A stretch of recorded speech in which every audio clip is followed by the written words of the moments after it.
get a COVID-19 vaccine brand of choice for a booster shot. The Bongbong Marcos Sara Duterte tandem is now official, but not for President Duterte, who wants presidential aspirant Senator Bongo as his daughter's running mate. And it's a universe of trouble for Peter Parker as more old foes return in the new trailer of Spider-Man: No Way Home.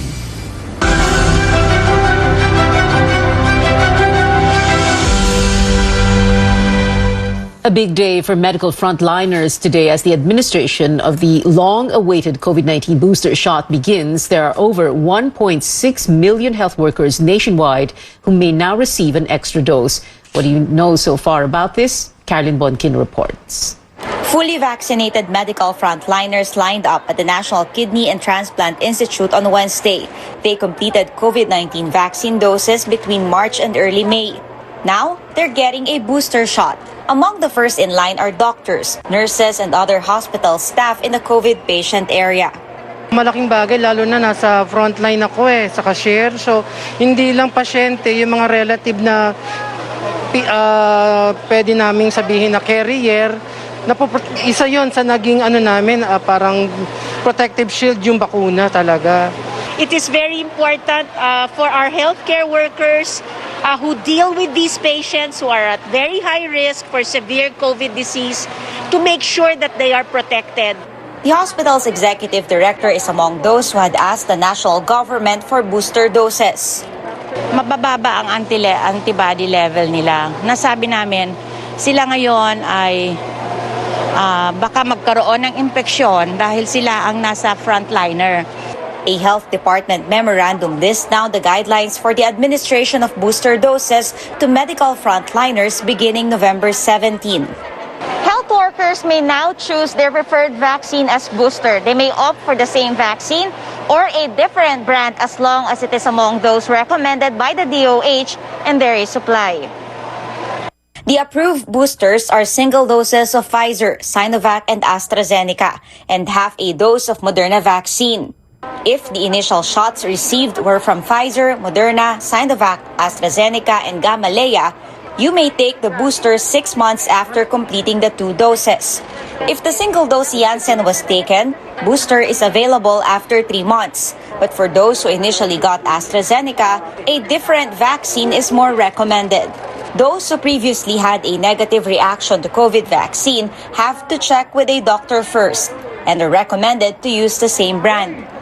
With heterologous vaccinations, studies point out that more adverse reactions are expected, especially with the mRNA vaccines. With these options, infectious diseases experts say you need to think twice before getting an extra dose. It's optional, not mandatory. If you want a booster, hindi ko magagaranti na that's useful, and hindi ko rin magagaranti na there won't be a bad side effect. The government wants to give boosters to as many medical frontliners as they can before COVID cases spike again. Senior citizens and those with compromised immune systems are next in line for booster shots. Pinaka-earliest is next week. Ang pinaka-latest is isasama na natin siya sa National Vaccination Day, the 29th. There will be separate guidelines for each of these groups for the immunocompromised. Meron din yan. No? Hindi naman kasi lahat ng may comorbidities bibigyan mo. The rest of the population has to wait for next year to get their booster shots. Carolyn Bonkin, CNN Philippines. An additional 3.5 million doses of the Chinese-made Sinovac COVID-19 vaccines arrive in the country. Vaccine czar Carlito Galvez says the latest shipment completes the delivery of Sinovac vaccines procured by the government through the Asian Development Bank. Galvez adds these shots will be used as booster doses for healthcare workers and during the 3-day national vaccination drive scheduled for November 29th to December 1st. So far, over 128.44 million doses of vaccines have arrived in the country. These include purchases by the national and local governments and donations from the COVAX facility and other nations. The country has administered 71.68 million vaccines since the inoculation program kicked off in March. Over 39 million people already got their first dose and more than 32.2 million are fully vaccinated. That's equivalent to 29.23% of the total population. The goal is to vaccinate 77 million or 70% of the total population. Drug regulators approved the emergency use of another brand of COVID-19 vaccine in the country. The U.S.-based biotechnology company Novavax has been granted emergency use authorization for its vaccine called Covovax. Covovax is manufactured by the Serum Institute of India. The Food and Drug Administration says Covovax is a protein subunit type of vaccine that has an efficacy rate of 89.7%. The vaccine may be administered to individuals aged 18 and above. The FDA says Covovax will be given in 2 doses and should not be less than 21 days apart. The vaccine could possibly be used towards the end of the year or in 2022. And while the lifting of the face shield policy is welcome news for Filipinos in areas under alert level 1 to 3, our Tristan Odalo tells us the new rule takes a toll on vendors as well as on the environment. From commuters to mall goers to daily workers, Filipinos heave a sigh of relief after the government lifted the mandatory use of face shield in areas under alert levels 1 to 3. Not to mention the added expense of buying face shields on a regular basis. Mas okay po kasi hindi na siya hassle. Itatabi na lang po para in case na may mga lugar pa na nagpaparequire pa rin ng face shield, di na ako gagastos. Masaya na din kasi nakakahinga ka ng mabuti. Andin bawas pa din sa gastos.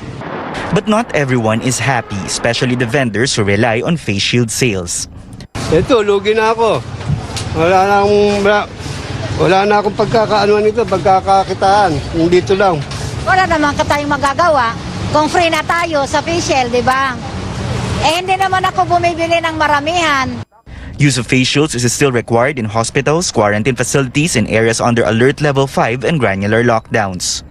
Now that Filipinos are saying goodbye to face shields, the question now is, where do millions of these plastic barriers go? The Environment Department says don't throw them away just yet and consider these options. We can recycle the face shields. It can be turned into other construction materials. It can be recycled back to plastics. It can be an alternative fuel. And all of these are already available nationwide. An estimated 65 million face shields were used so far based on the data gathered by the Environment Department.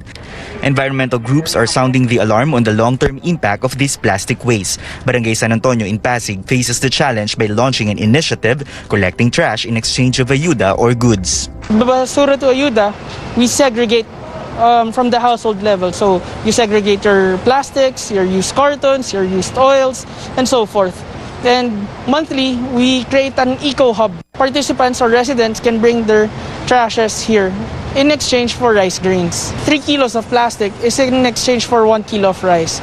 The barangay will collect used face shields beginning November 27th and will team up with organizations to recycle the plastic items. Tristan Odalo, CNN Philippines. More institutions get the green light to hold limited face-to-face classes. The Interagency Task Force allowed universities under alert levels 1 to 3 to hold limited in-person classes, but they must meet these conditions. Indoor venue capacity is at 50%.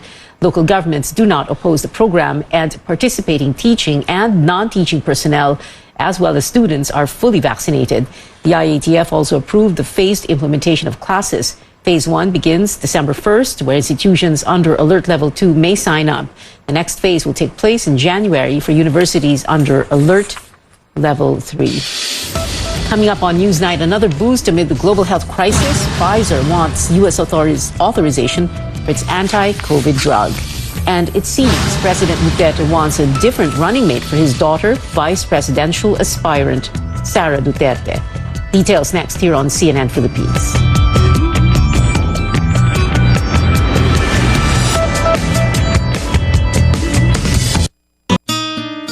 Oh, anyari sa'yo? Ba't nakasimangot ka? Alam ko na. Masakit ang katawan mo, ano? Sa sobrang trabaho? O di kaya masakit ang ulo sa sobrang stress? Break ka muna.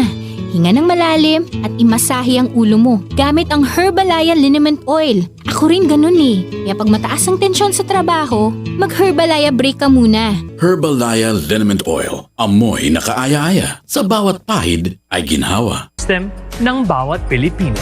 Para sa Step 1 registration, pumunta lang sa register.philsys.gov.ph para makapag-register sa PhilSys online. Ito ang PhilSys, ID natin to. Listo at ganado ang baby ko sa vet-approved Nutri-Chunks with active boost and prebiotics na pampalisto. Made with real meat, with essential nutrients to help them grow healthy and happy. Listo, ganado sa Nutri-Chunks. We'll be making a strawberry martini, a great way to level up a special occasion. Here's what you'll be needing for this cocktail. For the tools, you'll need... We start by adding ice into our mixing glass, and in goes your GSM Premium Gin. And then we add our dry vermouth. Finally, the strawberry syrup for some sweetness. Now take your bar spoon. Once it's all blended nicely, grab your strainer and pour your cocktail into your martini glass. Garnish this with some fresh strawberries. There you have it, your strawberry martini made with GSM Premium Gin. Namamasko po! This Christmas, we may not be celebrating the way we used to because of the ongoing pandemic. But there is still a lot to be grateful for. And definitely a lot of ways we can share the Christmas spirit with others. Ngayong Pasko, bukod sa paghahanda natin ng salo-salo sa sarili nating tahanan, samahan niyo po kami ni Isa na mag-sponsor ng iba pang pamilya para sa kanilang Pure Foods Noche Buena. Mula sa halagang 800 pesos, maaari na tayong magbahagi ng Pure Foods Fiesta Ham, Tender Juicy Hotdog, TJ Spaghetti Sauce. Your new favorite viands are also now made ready to eat by Pure Foods. Crispy fried chicken, caldereta, kare-kare, and many more. Your Noche Buena can be ready in as little as 15 minutes. Wow! Ang bilis! Isang kompleto at masayang pagdiriwang ng Noche Buena ang naghihintay para sa inyo at para sa pamilyang reregaluhan ninyo ng Pure Foods Noche Buena Pack. Ito ay mahahanap sa San Miguel Foods website. Magtungo sa thehub.sanmiguel.com.ph. Let us continue the spirit of Christmas giving so more of us can celebrate the season. Sama-sama po tayong magdiwang ng Pasko! Buo ang Pasko sa Paskong Pure Foods!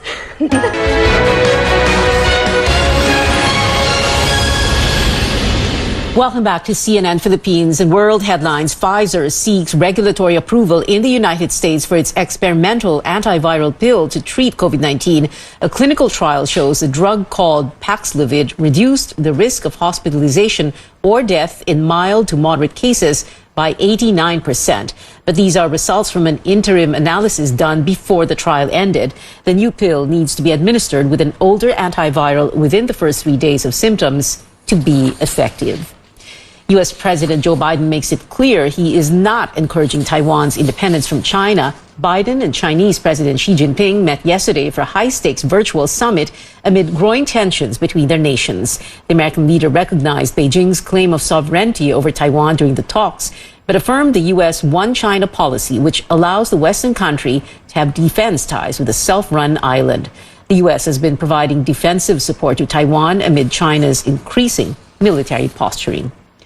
Now back here at home, several towns in the province of Zamboanga del Sur hit by floods and landslides. This was the result of heavy rains brought by the Intertropical Convergence Zone since Tuesday afternoon. In the town of Dumingag, a landslide covered the road connecting Zamboanga del Sur to Sundangan, Zamboanga del Norte. Floods and landslides also destroyed houses and crops in other towns. The Department of Agriculture is set to release the suggested retail price for pork this week. Pork prices have spiked by as much as 40 pesos ahead of the holiday season. Early this year, the DA imposed an SRP of 260 pesos per kilo of kasim and 290 pesos for liampo. Meanwhile, Agriculture Assistant Secretary Noel Reyes says the country lacks enough cold storage for imported pork. One challenge is the available space sa cold storage facilities. Kasi hindi lang pork ang nasa loob ng cold storage, di ba? Mga ice cream, processed foods in time for Christmas. We're allowing imports, but then again, the importers are not bringing as much kasi they couldn't do so because there's limited cold storage facility space, di ba? Because of the Christmas season. In other news, the Presidential Commission on Good Government reports it has recovered close to 267 billion pesos of the Marcos family's ill-gotten wealth. Officials told senators the amount retrieved is over 174 billion pesos in cash and almost 94 billion pesos in non-cash assets. In September, the Sandigan Bayan ordered the Royal Traders Holdings Incorporated to pay the government at least 367 million pesos. These include deposits made by the late dictator Ferdinand Marcos in bank certificates worth 96 million pesos and over $5.4 million. The PCGG is appealing the Sandigan Bayan decision denying the return of 278,488 shares issued by the Royal Bank of Canada, allegedly owned by Marcos. The court, however, said there was lack of evidence to prove these were part of the ill-gotten wealth. The Justice Department says the appeal is pending in court.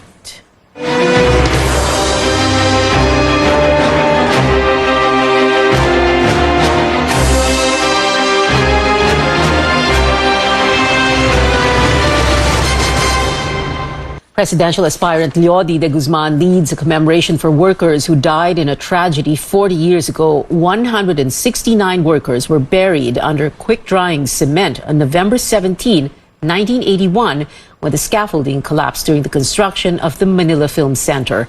De Guzman, a labor leader, called for justice for the victims and slammed the so-called golden age of infrastructure during the Marcos administration. De Guzman and his supporters also offered flowers with messages saying, quote, "Never again," in front of the theater. Let's now have an up-close conversation with Ka Leody himself. Good evening po, Ka Leody, and welcome to Newsnight. Magandang gabi, Pia, at saka sa iyong mga taga-panood. Oo. Ka Leody, babalikan po natin yung Manila Film Center dahil pag-uusapan naman po natin si Bongbong Marcos. Pero ito na po muna, no? Kayo po ba mismo yung nagko-compose ng mga tweets ninyo? Kayo po mismo yung nagtitweet? Or is someone doing that for you? In other words, someone thinks of what you tweet as... Mayroon akong team na nagdi-discussion para doon sa mga ilalabas na statement ko sa bawat issue o bawat araw. So, kaya pero, nagkakaroon kami ng diskusyon. Okay, pero yung ideas mismo, sa inyo galing or sa kanila? Sa akin din. Minsan sa kanila, nagdi-discussion kami, nagpapalitan, sasabihin ko, okay yan. Okay. Sasabihin naman nila, okay din yan. Parang ganon, mayroon kaming team na nag-uusap-usap sa mga statement kong ilalabas. Isa sa mga statements na nilabas po ninyo sa social media ay yung meron kayong parang challenge kay Sara Duterte na sige tumakbo ka para, and we quote, yung pagkamuhi daw sa pamilya nila lumabas daw kapag tumakbo si Sara and makikita daw sa elections. When you came out with that, Ka Leody, ang tingin nyo ba tama yung statement nyo? Because if you look at the surveys, well, at the time, no, when she was still included doon sa presidential rankings, mataas ang survey ranking niya eh. So, paano po yun? How can you say na lalabas yung pagkamuhi or hindi siya mananalo sa eleksyon dahil galit ang tao sa kanyang pamilya? May ganun akong reading na yung mga tao sa pagdating ng eleksyon ay magdi-decide at ang kanilang decision ay magbabatay doon sa kanilang halos 6 years na panunungkulan ng kanyang ama na hindi naman talaga nangyari yung pangako ng kanyang ama dahil sa ang paraan ay pananakot at palpak talaga yung kanyang ginawa sa nakalipas na halos mag-6 na taon na. At ang tingin ko ay magdi-decide ang taong bayan pagdating ng eleksyon. Well, anong tingin po ninyo sa so-called BBM Bongbong Marcos, Sara Duterte tandem? Although nasa ibang partido sila, They're supposed to be a tandem now. They're going to be supposedly running together. What do you think of that? Tingin ko, isang natural na bagay yun. Talaga namang nagsasama-sama yung mga magkakapareho. Para nga bang yung lumang kasabihan na bird of the same feather flock together. Parehong dinastiya, parehong akusado sa pagnanakaw, pareho ding akusado sa pagpatay. Kaya natural sa tingin ko na magsama silang dalawa. Pag sinabi po ninyo pagpatay, you're referring of course to the war on drugs of President Duterte. If you were president, if you won in the election and you were president, what kind, no? Anong klaseng war on drugs ang gagawin nyo? Dahil let's be honest, talagang problema naman talaga yung droga sa atin. So we do need to do something about it. But how would you handle it? At hindi sa paraang pagpatay, talagang lalabanan yung droga. Pero ang approach ay hindi dun sa pagpapatayin yung mga involved at saka yung mga biktima ng droga, kundi ituklasin ano ba yung root cause ng droga. Ako naniniwala na malaking bahagi ng dahilan niyan ay yung laganap na kahirapan ng ating mga mamayan.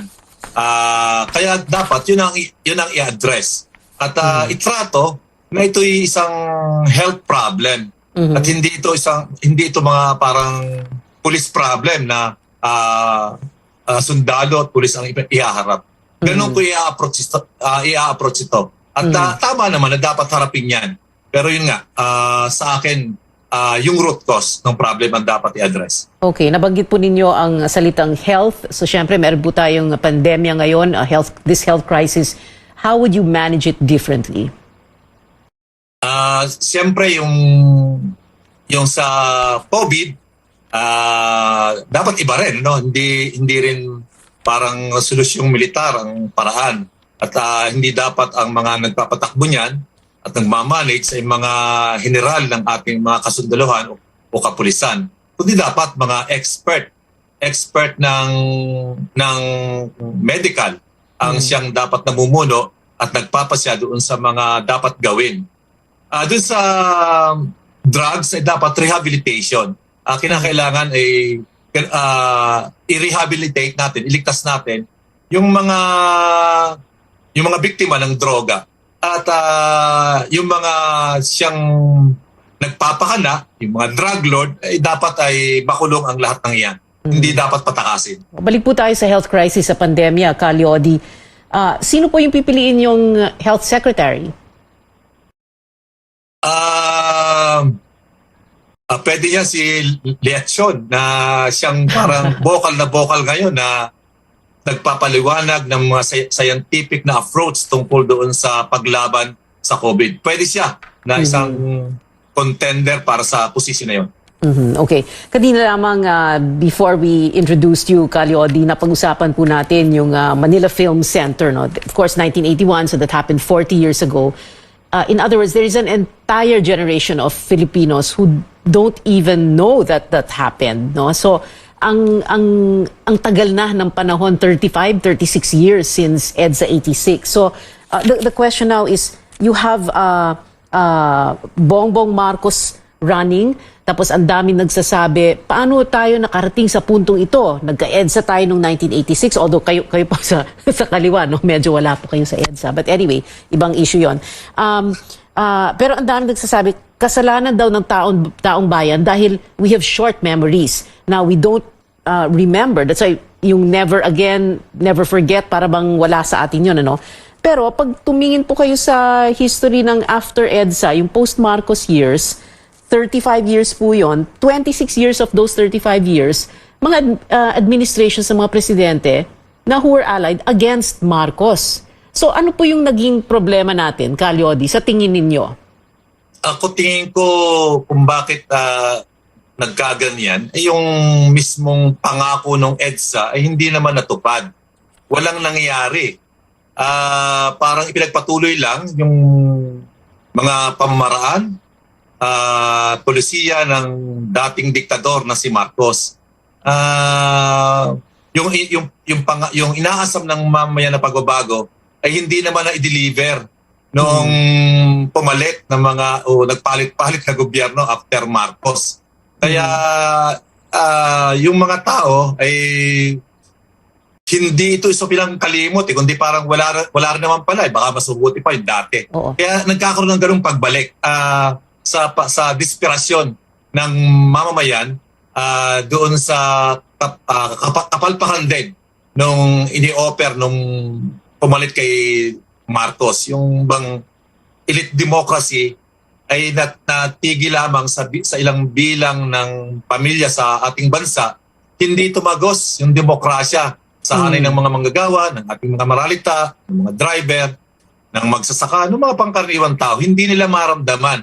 At ang masakit ay parang pagpapatuloy lamang ng mga karahasan, kahirapan, tuloy-tuloy na pangungutang, pagkabaon sa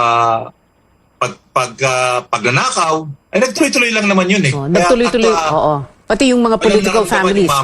Political families, nandun pa rin sila, no? In the post-Marcos Congress, for example, andyan sila lahat. But Calyodi, are you saying na you agree with political analysts when they say that this election could be a referendum on EDSA?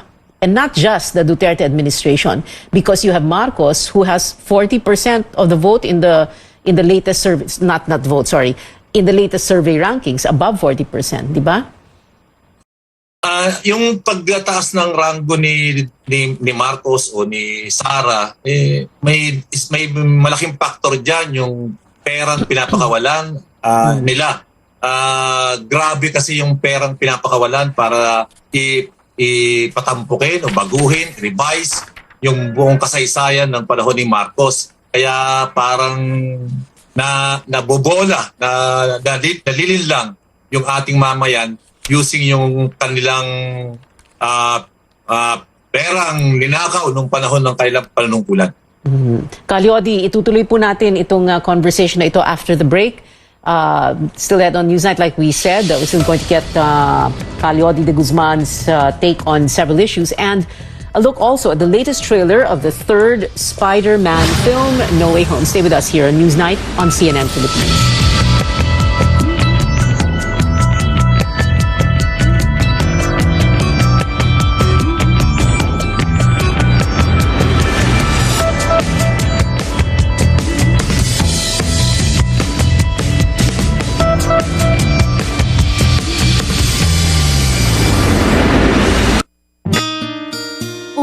Sa'yo, ba't nakasimangot ka?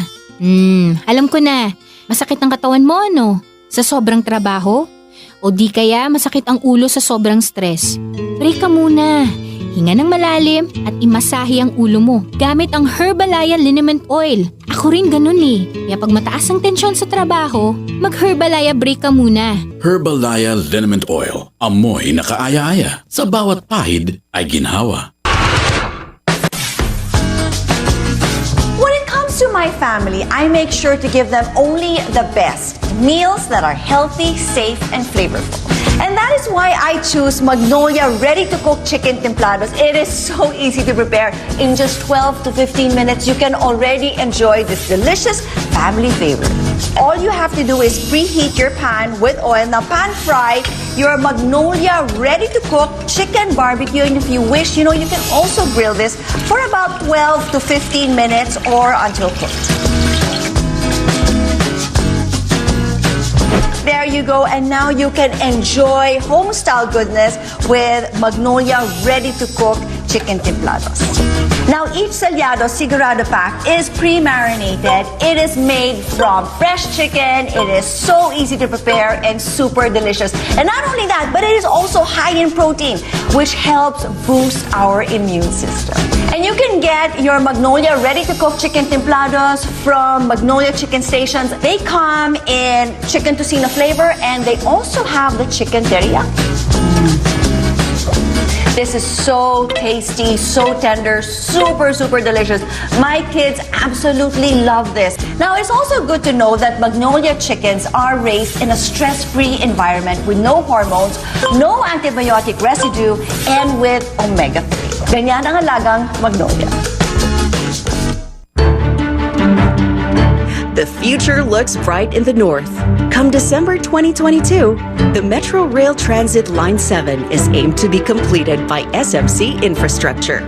Also known as MRT Line 7 or MRT7, this line will be 22.8 kilometers long with 14 stations that can accommodate up to 650,000 passengers daily from Quezon City to San Jose del Monte, Bulacan, and vice versa. It is expected to reduce travel time down to approximately 35 minutes one way.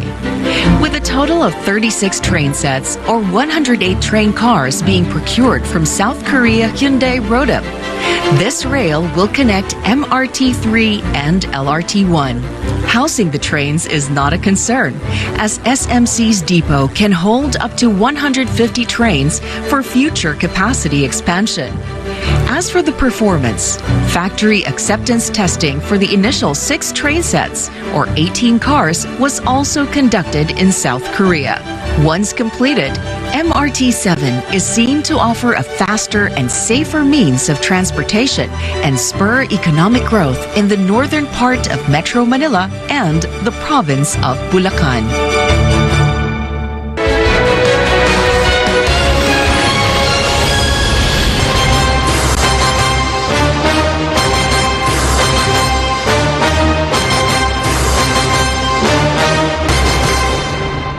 Welcome back to CNN Philippines. Its official presidential aspirant Bongbong Marcos and vice presidential hopeful and Davao City Mayor Sara Duterte are teaming up for next year's elections. Despite this, Mayor Sara's father, the president, is still pushing for another tandem. What does this mean for others joining the 2022 race? Our Rex Remigio gives us the details. No matter how long the negotiations, along with speculations, and even some drama, things eventually ended up with the Bongbong Marcos-Sara Duterte tandem. For supporters, it's a dream team. For critics, it's a nightmare coming. Both Marcos and Sara Duterte confirmed their tandem Tuesday evening. A coalition between Marcos's Partido Federal and Sara Duterte's Lakas CMD has also been formalized. For a political analyst, this will boost their chances of winning. It's a strong tandem but not necessarily unbeatable, di ba? Sila parating titingnan, sila parating obserbahan. So the other contenders will definitely keep a watchful eye on the Sara Bongbong tandem. The two say they will also go around the country to campaign and seek for more support. But the tandem may also have its own challenges. Sara's father, President Duterte, does not support her partnership with Marcos. He wants his daughter to run with his longtime aide, Senator Bongo, who also wants to run with Sara. Support for Go and Sara is the president's quote standing order to almost 100 lawmakers who attended the meeting at the palace Tuesday evening. Marcos and Go have committed to continue the chief executive's programs and projects. But in the end, Sara Duterte chose Marcos. Ang aking partido ay nakipag-alyansa at humingi ng suporta para kay Bongbong Marcos at para sa akin. Matapos kong tanggapin ang inyong hamon at panawagan. Political analyst Jean Franco says differences between the father and daughter will not help the campaigns of Marcos, Sara, and Go. They're coming from the same base yung base ni Duterte, di ba? That would definitely split their voting base. Franco adds it can even help the opposition and other candidates but not enough to overtake Marcos, who's leading in a sponsored survey. Will others catch up? This time that there's already the tandem, they will need to recalibrate or rethink yung kanilang campaign strategies. More than 6 months to go before elections and it's still anybody's ballgame. With battle lines drawn, voters now have the time to choose their leaders for the next 6 years wisely. Rex Remigio, CNN Philippines. Meanwhile, Mayor Sara Duterte confirming she has accepted the offer of her party, Lakas CMD, to be its chairperson as part of efforts to solidify her campaign with Marcos. It was Senator Bong Revilla himself who offered his post. Now, last night, I spoke to another expert about the different tandems floated by the administration. For De La Salle University political science professor Julio Tihanqui, the president endorsing the Go Duterte ticket, even while the Marcos Duterte tandem is already made official, shows the failure of the administration to unite its forces for 2022. Here's what he told me on Politics as Usual last night. Mukhang nagkakasala sa labat ng mga kwento nila, no? The objective of the game is actually to coordinate, no, if they want to consolidate their forces, no. But apparently what's happening here is failure in coordination, no. Reaction sa isa't isa, no, sa mga galaw nila, no. At parang chess yan, no, nag-abang sila kalaban nila at saka sila gumalaw, no. Kaso lang sa sobrang dami na naglalaro, medyo nagugulo na yung laro, no, at medyo nalilito na rin ang taong bayan. Another catch the full interview on the replay of Politics as Usual this Sunday 7 in the evening, only here on CNN Philippines. Another presidential aspirant, Senator Manny Pacquiao, remains confident he will clinch a majority of the votes from the Visayas and Mindanao. This despite Davao City Mayor Sara Duterte's support for former Senator Ferdinand Marcos Jr. Pacquiao says he believes most voters in the Visayas and Mindanao will vote for a Visayan for president. The senator also unfazed by voter preference surveys showing him lagging behind other presidential aspirants. He says the warm reception he gets from the people during his sorties proves he is popular among voters.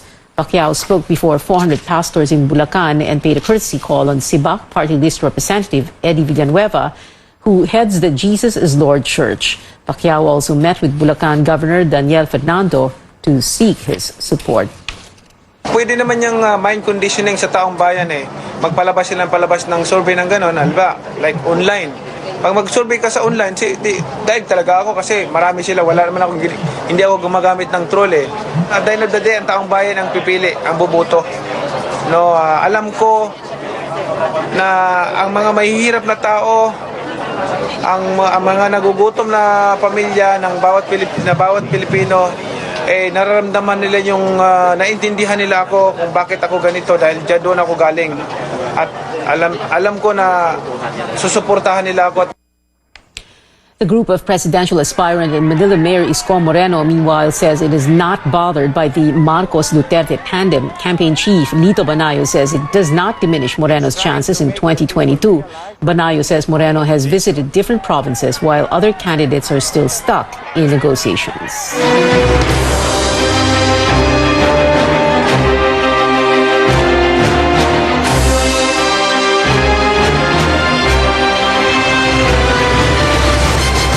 We still have with us for up close presidential aspirant and labor leader Leody de Guzman. Leody, meron po kayong platform tungkol for women, and you also said that you would include women in your cabinet and LGBTQ. Is that enough to get the women's and the LGBTQ vote?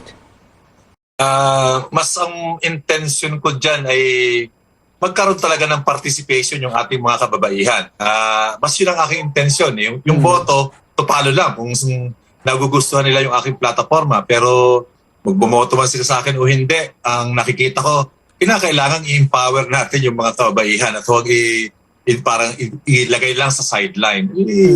Simulan na natin na bigyan ng recognition at pagkilala yung mga kababaihan, yung mga LGBTQ. LGBTQ ay magkaroon din ng papel at tawag yung parang binabaliwala sila. Kasi tingin ko, malaki ang magiging contribution nila para sa pagsasayos ng ating pamahalaan. Pero pag kababaihan ang pinag-uusapan, syempre, one of the first women come to mind is Leni Robredo at ang daming Leni supporters nagalit po sa inyo, no? Dahil sa inyong statement na lugaw na walang laman. Bakit po ninyo sinabi yon? Kaugnayan doon sa kanyang statement kasi noong ko pa sinasabi yung tungkol sa issue ng kontraktualisasyon na naging sagot niya doon ay yung pag-aaralan at aalisin yung endo. Yung PIA, yung endo ay matagal nang wala na yan at hindi na pinapractice ng mga negosyante. Ang pinapractice ng mga negosyante ngayon at siyang mukha ng kontraktualisasyon ngayon ay yung manpower agency. Doon na ipinasa ng mga kapitalista yung kailang mga manggagawa sa manpower agency. At yun ang mukha ng kontraktualisasyon na dapat alisin. Okay. Yung endo, wala na yun eh. Hindi na nag-direct hire yung mga kapitalista.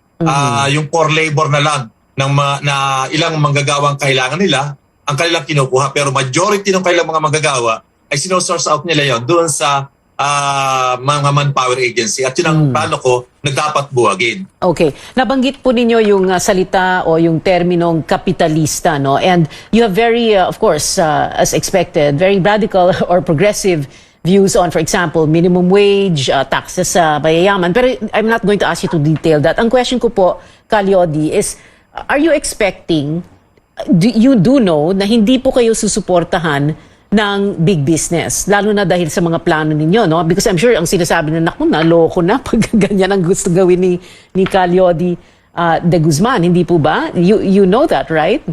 Or you think that you would still be supported? Alam ko yun.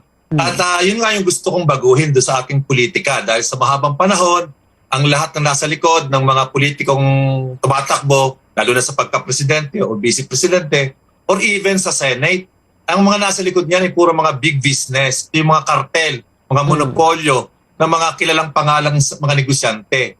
Na yun ang nananaig na interes na kailang isinusulong pagkatapos silang manalo. Na ang problema natin dyan, pagka ang interes ng mga big business ang nasunod, walang mangyayari talaga sa buhay ng mga manggagawa at ng sambayanan dahil yung kailang interes ay kontra sa interes ng mga manggagawa. Yung gusto ng mga manggagawa, ayaw nila. Yung gusto nila, ayaw namin dahil nakakasama sa amin eh. At ang isang larawan niyan, yung kontraktualisasyon. Yung kontraktualisasyon ay nagpapayaman sa iilan, pero nagpapahirap doon sa ating 45 million na mga manggagawa. Ganun din yung rice tarification law na ipinasa.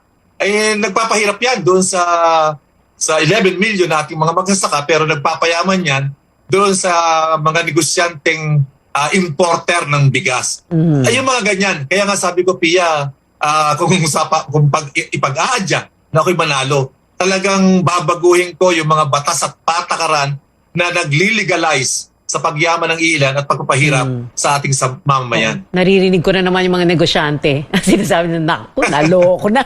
Okay, pero Calyodi, ito, mga yes or no questions na, and you know, syempre people are saying, statement run kaya ito kay Calyodi. But anyway, yes or no lang po ang sagot, wala na pong explanation. Number 1, do you favor easier public access sa mga SALN of the President, Vice President, members of Congress? Yes or no? Yes. Do you support lifting foreign ownership limits in the Constitution? Yes or no? I can guess. Pakiulit, Pia. Do you support lifting foreign ownership limits in the Constitution? No. Yes. Oh, talaga? Lifting foreign ownership limits, ha? Do you favor reimposition of death penalty for drug-related crimes?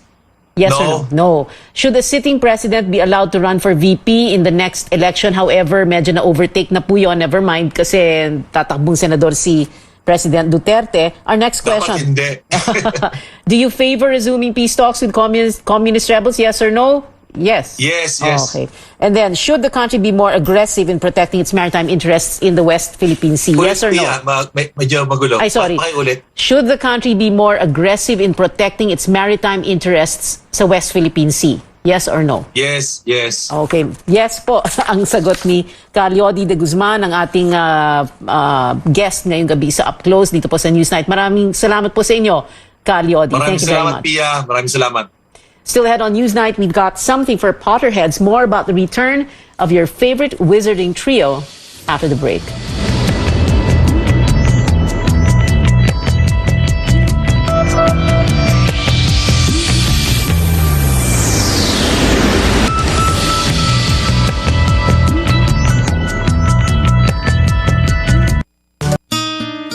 O, anyari sa'yo? Ba't nakasimangot ka? Alam ko na. Masakit ang katawan mo, ano? Sa sobrang trabaho? O di kaya masakit ang ulo sa sobrang stress? Break ka muna. Hinga ng malalim at imasahe ang ulo mo gamit ang Herbalaya Liniment Oil. Ako rin ganun eh. Kaya pag mataas ang tensyon sa trabaho, mag-Herbalaya break ka muna. Herbalaya Liniment Oil. Amoy na kaaya-aya. Sa bawat pahid ay ginhawa.